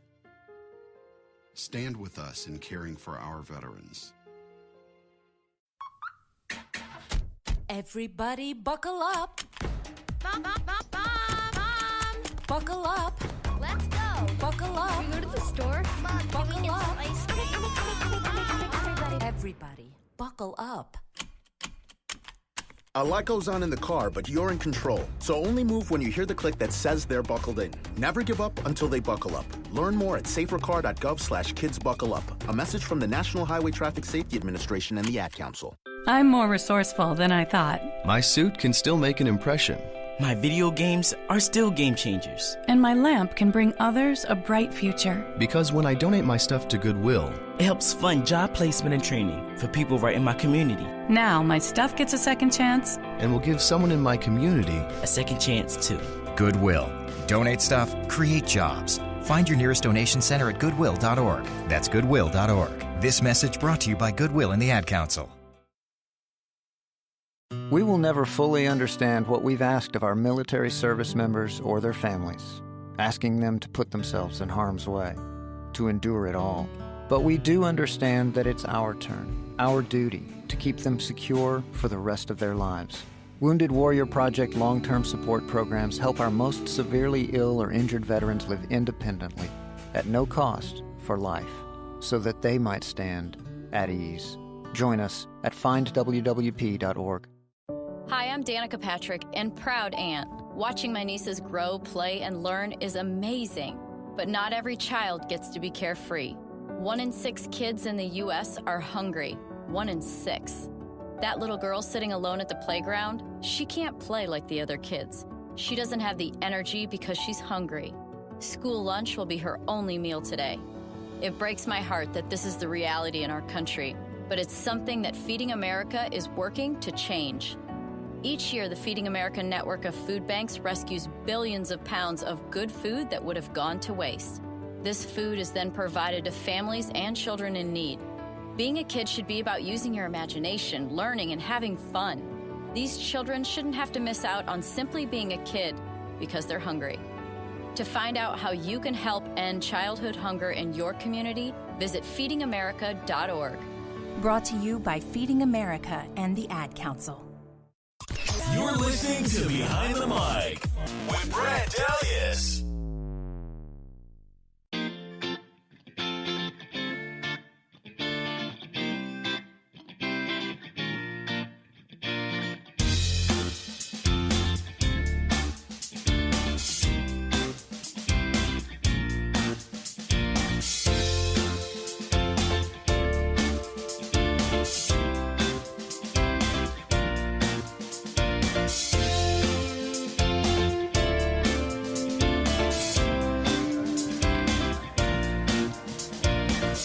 Welcome back Behind the Mic. Brad and Keith hanging out from Grunion Sports Bar and Grill here in Manhattan Beach. Talking a lot of baseball tonight. We discussed the Dodgers with Dustin Nosler from Dodgers Digest a little bit earlier this evening during hour number 1. We mixed in a little Angels talk as well. Shohei Ohtani going to make his debut pitching for the Angels on Sunday against the Athletics.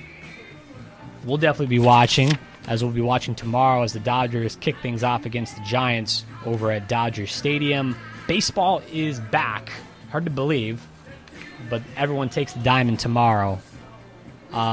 Just about everyone, actually. I think the Reds already announced that their game is going to be postponed. There's some inclement weather there in Cincinnati, as I talked about before. Yeah. Some of the Eastern Coast teams will be battling some brutal weather to kick off the year, but nice and sunny out here in L.A. for the Dodgers and Giants tomorrow in Chavez Ravine. Let's switch gears now, and let's talk a little NFL. We'll maybe save the Steph Curry and the IT news for the end of the show. But let's talk about the NFL offseason and where things stand right now. Owners' meetings going on this week down in Orlando. The big news is that they officially have implemented the new catch rule, Keith. This has been discussed for a long period of time. We knew they were going to change it about a month ago or so, but now it is official. The T's have been crossed and the I's have been dotted. It's simple. All you got to do, catch the ball 2 feet down, and lastly, make a football move, which is your favorite, I know. Yeah. Maybe a third step, maybe a body part that's down. It's a football move. Come on, man. Let's get real. Like, I'm with the 2 catch, 2 feet down. That's it. Yeah. But a football move. So you mean a guy who's coming across the middle with a slant? He got 2 feet down. He got to make a football move now too. What is a football move? Look at it like this. They're looking too hard into it, Brad. It's ridiculous. A catch and 2 feet on the ground should be considered a catch. That is it. Now you gotta catch the ball 2 feet around and make a football move. Look at it like this. You gotta be. It's gotta be the equivalent of a runner. That's the football move. Is that third move to be treated essentially, quote unquote, as a runner? Oh my God. That's what it comes down to. Yeah. But the big thing is you don't have to survive the ground anymore. Yeah, that's good. They've totally thrown that one out. They threw that out. You don't have to survive the ground.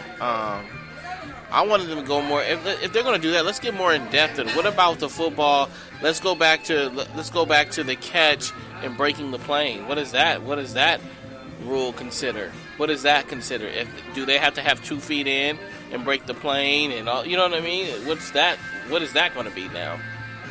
I think it's simple. They just have to break the plane and catch the ball, and that's it.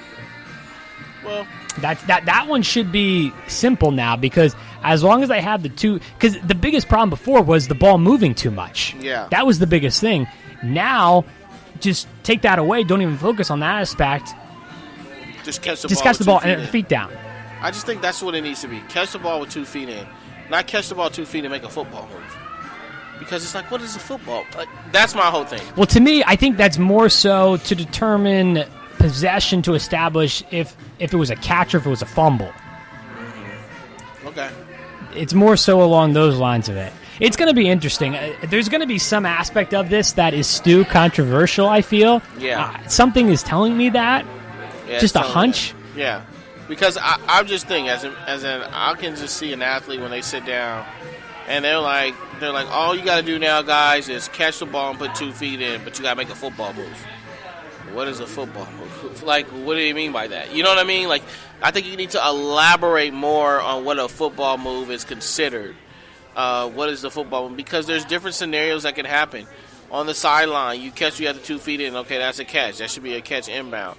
But what if it's a catch, on a slant place or a post, they have 2 feet in, and they get hit right away? Or, what is considered is that still considered? Let's say they get hit right away and the ball goes out of bounds. Right? You have 2 feet down? You got 2 feet down to catch, but you get hit and the ball goes out of bounds. Not a catch. Is that not a catch? Or is that considered because it wasn't a football move? Yeah, it's not a football. They don't take a third step, per se. You see what I'm saying? But a catch and 2 feet in should be considered. That's a play. They get catching with the 2 feet in. It is, but you're saying if they fumble the football. But the ball falls out their hand after. You get what I'm saying? Like they catch. So you're talking more about surviving the grounds. Yes. Let's say they get catched. Let's say they catch the ball off a post route. Okay. Catch 2 feet in, get on the ground, the ball falls out their hand, or they get hit, the ball falls out and goes out of bounds. Is that considered a football move? Is that still considered a catch, or is it no catch? Well, had they established possession? Yes, they caught the ball. They caught the ball. Okay. They catch. They came down, and the ball falls out, pops out when they hit the ground. I think it's a catch. Okay. I think it's a catch. Yeah, because if they've established possession, meaning that they've caught the ball, the feet are down, they've taken the step towards out of bounds, and then they lose possession. It should be good because you don't have to survive the ground anymore, so the ball can move. So if they catch the ball, fall on the ground, and the ball moves, and they still have possession of the ball, that still be considered a catch. Is what they're saying now. Yes, that's what they're saying now. Okay. We'll see how it plays out. I'm thinking this is not the last time we'll discuss this particular subject. Yeah. Another thing they talked about at the owners' meetings was that by the way, it's permanent touchbacks now to the 25-yard line. It had been more so in the experimental mode for the past 2 seasons, but they've made it officially permanent now. That's going to stay.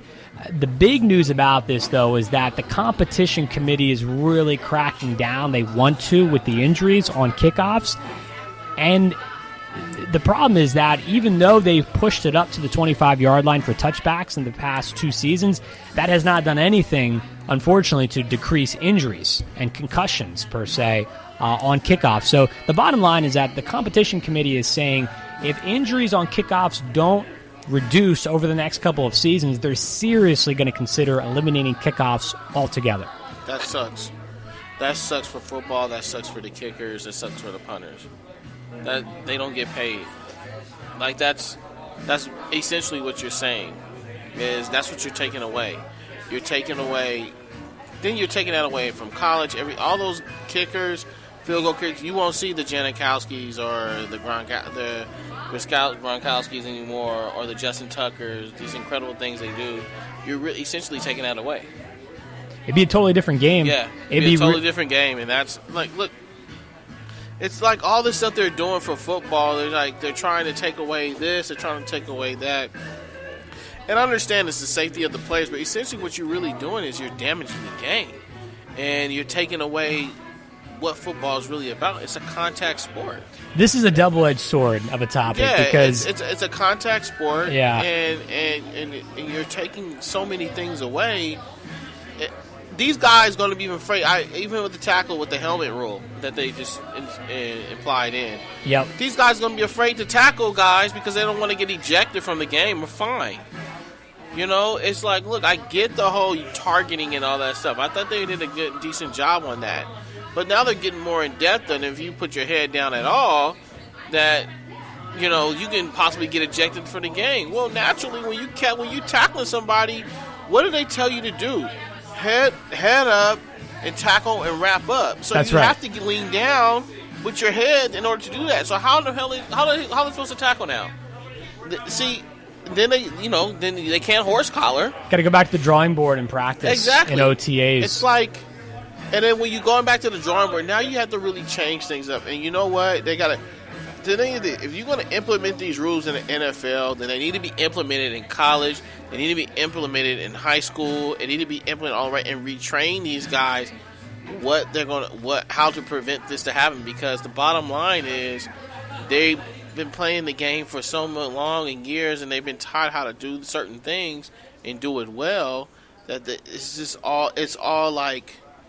It continues all the way up to the NFL. I hear you. And now you got to retrain them how to do things. That's going to be hard to do. It would make sense to go down that route, Keith, like you're suggesting. I don't see it happening. The NFL has always demonstrated that they're different from college and they're going to be separate. That was presented once again in the fact that they opted not to change the defensive pass interference penalty from changing it from the spot foul to just 15 yards like they do in college. They want to stay totally separate in everything from college and just be unique to themselves. It's always been that way. It's not going to change, although it makes a lot of sense. Common sense would say that let's train them for a certain way for once they get to the professional ranks so that they know how to do these certain things. That's just for safety of the players. Like, that's safety for the players and safety for your league. And the thing is like, what is that really saying? That you really don't.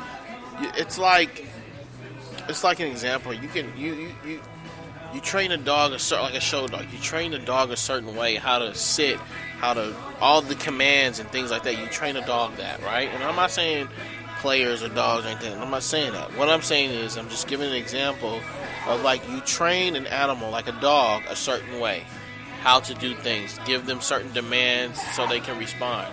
And then all of a sudden they're so accustomed to doing that, and then all of a sudden when they get to a certain point where you're like, well, I'm going to switch it up on them now. Now you confused everyone, and pulling the rug out right from them. And you don't know what to do. And that's the same thing. Essentially what you're doing to these players is that they've been trained and taught a certain way how to do things, and I understand the whole of safety for you want to have the safety for the players, but really, are you really saving them from anything? Because you changing things up like that, and then you're finding them. It's about money, man. They know that these guys are going to tackle the way that they're accustomed to tackling. It's just natural. They know that they know, and then you're going to start questioning. I'm telling you, it's going to happen.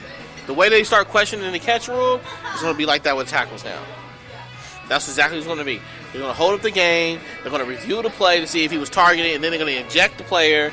They're going to get fined, and then that's the end of the game. Guys are not going to play. Now, look, I'm going to tell you this. They're coming up with 2 other leagues. They got the XFL coming, and they got this new league coming up right there. If the NFL is going to be so tight-lipped like that, watch you're going to see. You're going to see this years down the line. Mark my words. It may not happen next year. It may not happen the year before that. It may happen 10 years. Maybe if the league is still there 5-10 years from now, you're going to see a change. And you're going to see people going over to a different league because they're going to be tired of that. That's why we have alternative leagues coming up, like you said here, Keith. And that brings such an exciting element into it to see, do they pick up for the shortcomings of the NFL? Like you're saying, do they present that alternative? And that's where, if the XFL and the Alliance Football League, as they're calling it, if they can have the quality to put a decent product out there, they seriously could compete with the NFL to an extent. Now, they won't go up again and head-to-head. It's going to be during a different season, but they really could present that true alternative. It's going to be exciting to see how it plays out. But yeah, this is an issue, and they are creating more conflict for themselves. And although all the attention has just been glued to the catch rule in recent years, we could see that type of concentration move to the defensive side of the ball and how things play out, and also potentially on special teams, as people will be watching that very carefully here in 2018 with the injuries to see if they could end. But this is tough. They are caught between a rock and a hard place, because since the movie Concussion has come out, since the reports have surfaced that we know there is a direct correlation between concussions and CTE developing it after a career has ended in the NFL, they have to make the game safe as possible. And now they also have to cater, though, to the hardcore fans who want to see the true nature of football come through. And again, that's why they're at this tough spot right now, is how do they find that perfect balance?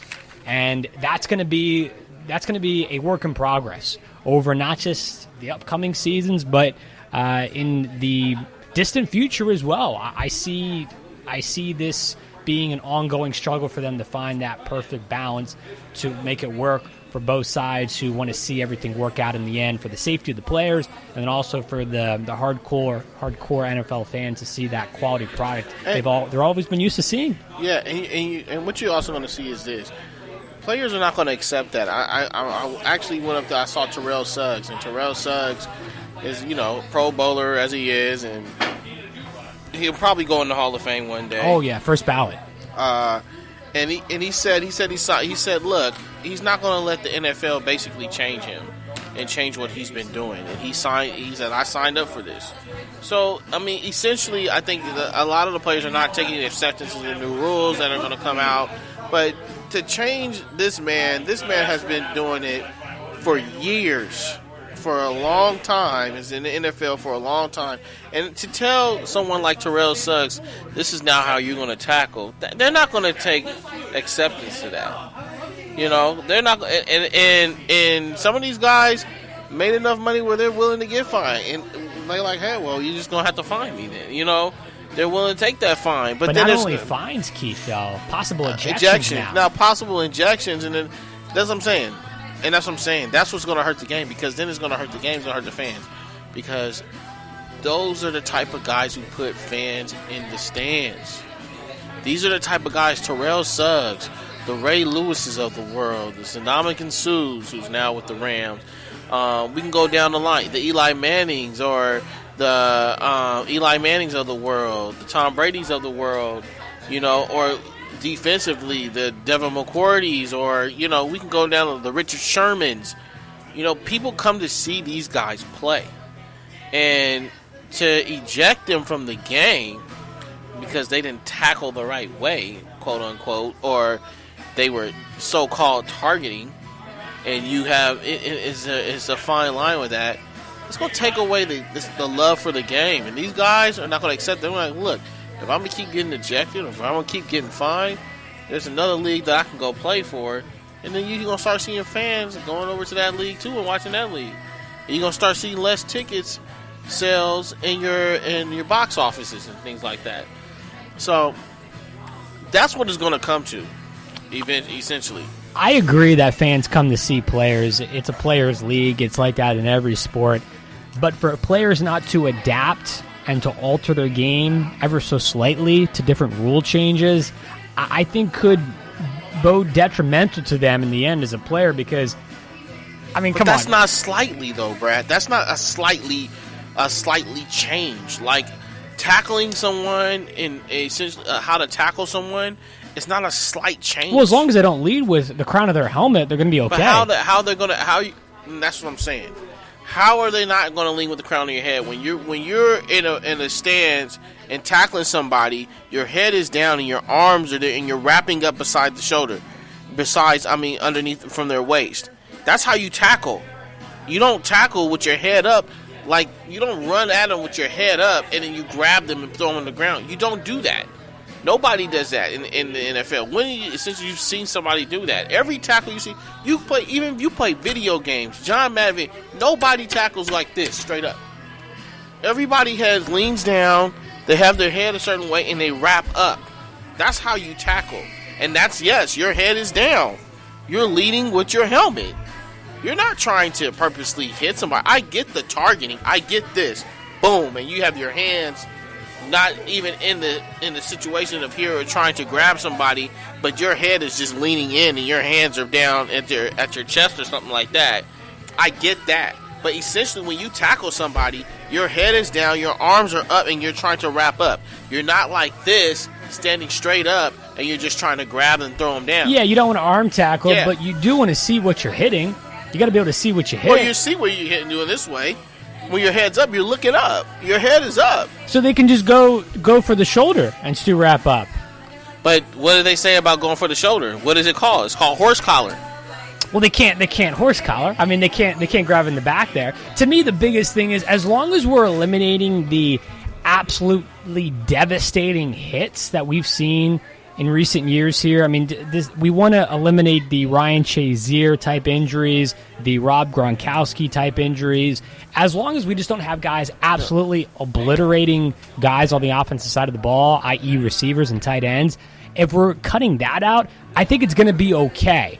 We don't need to get ticky-tacky with certain things as far as, totally having guys reinvent the wheel. Yes, there needs to be a process in which they go back to the drawing board. Everyone's got to acknowledge that, but we're not telling these guys to play flag football. It's not that bad. Seriously, that's what you're playing. That's what they're telling. I don't think it's that bad. I think it's that bad. I really do. I think they can adjust to it. I think they can. I don't think they can adjust to it because you're telling, look, it's a mind. It's something that you play in their mind all the time, and these guys are going to worry about not the game, but being fined or being ejected from the game. That's what they're going to worry about. So sometimes they may take their gas off the pedal when they got that guy where they could have tackled, they didn't tackle. Why? Because I don't want to get fined. I don't want to get ejected from the game. So I'm going to let that player have the catch on that slant route now, and I'm going to let him score or whatever the case may be because I don't want to get fined or ejected. I got a family to look after too, you know, and that's what it really comes down to. It's like, look, I like I told you, I get the whole safety of the player. I get the Ryan Shazier. Those are like tragic. Those are injuries that happen, but they happen in the game, and they happen everywhere, in every game, and that's football is it's supposed to be 100% contact sport, and they get that. And rugby is the same way. You know, it's contact. You know, it's a contact sport. But here's the difference, though. Well, no one cares about rugby in the United States. I understand that. But what I'm getting at is there are more of a high percentage of an injury happening in those sports than it is something like, well, let's say basketball, for instance, not as contact as them, or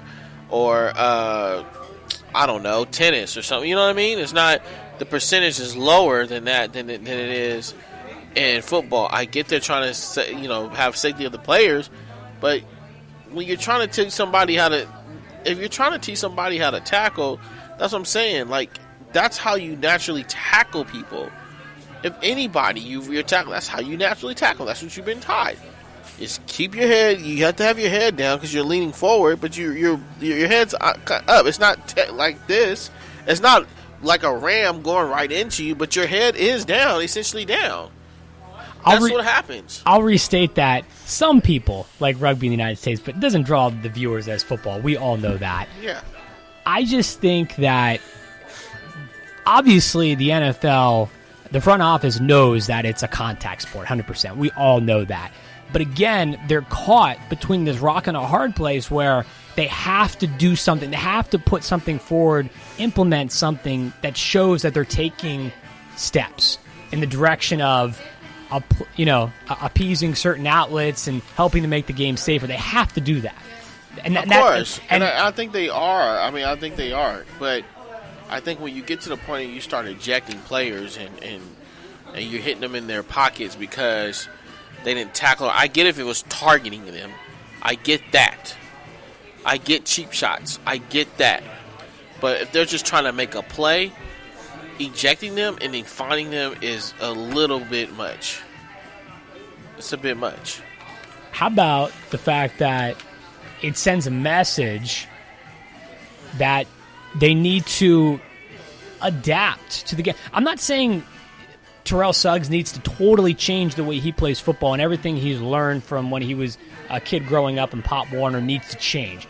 No, I think he just needs to be able to adapt to how things are changing. You know, it's still going to be a contact sport. It's still extremely physical, but there's different ways in which they can do this. I mean, these guys, if they really wanted to, they can learn to adapt to certain hits. Yes, there's going to be violent hits that people can't control.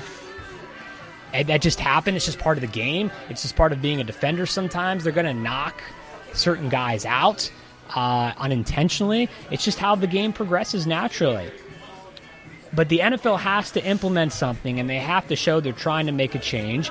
And I think that some of the players should come out instead of saying that they're not going to change. I think they should embrace it. Because let's face it, Keith, most of the time things aren't as dire as they seem. Things aren't as drastically changing as they seem.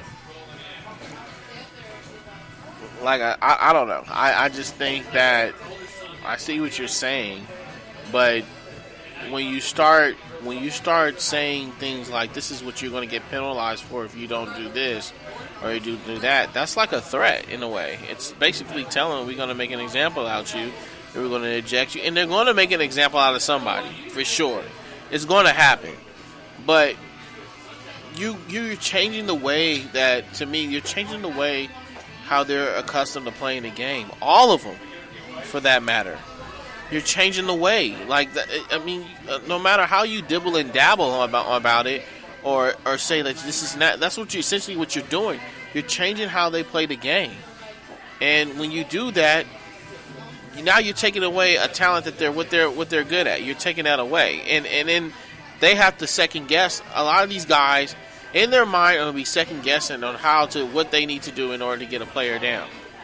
That's just that's what it is. And I see Terrell. I agree with Terrell Suggs. I really do. It's like I signed up for this to play football. That's what I've been doing for years. This was been making money. This was putting my family through whatever it is or whatever it is. Sure. Got them jobs, got them opportunity, or taking them out of situations they don't need to be in. But now you're going to change the way I play. You're essentially hurting the people's pockets. Because when contract time comes and they're trying to get some more money, or they get the money, like, well, you didn't perform well this year. Well, gee, I wonder why I didn't perform well. I think, and that's really what it is. I think that is an extreme way of looking at it. It's not an extreme, man. It's not an extreme way to look at it. I have to disagree with you. Teams are going to be on the players' sides. They're not going to hold these guys to different standards now. If they get fined or if they get ejected from a game, it's part of the learning process of different rules. And I mean, guys are not. Again, teams are not going to be riding guys like this. I think there's leeway here. There's a learning curve to this. I think we can debate all day on this, but I think we just have to wait and see until the season starts. But right now, I definitely have to say at least a sour taste in a lot of players' mouth, and I see why Terrell Suggs feels the way he feels.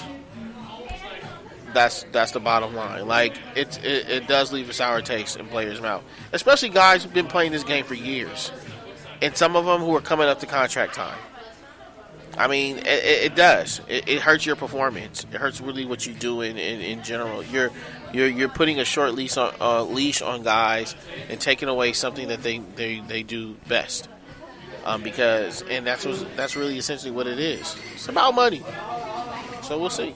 The debate rolls on as we will be rolling on to tomorrow night now, up against the end of the show here. We'll talk about Odell Beckham Jr. tomorrow night. Each of us have a lot of thoughts on him and potential landing destinations for him and good spots that would really help to benefit him going forward. Absolutely. We can talk about that tomorrow night because, like I said, we have a lot of stuff we want to dive into with that. We'll get into the injuries tomorrow night as far as Steph Curry is concerned and what it means for the Warriors heading down the stretch and into the postseason. Isaiah Thomas's future with the Lakers as well. What's to come? Obviously, Lakers down to about less than 10 games now in the season. So the offseason chatter will begin here shortly if it already hasn't done so.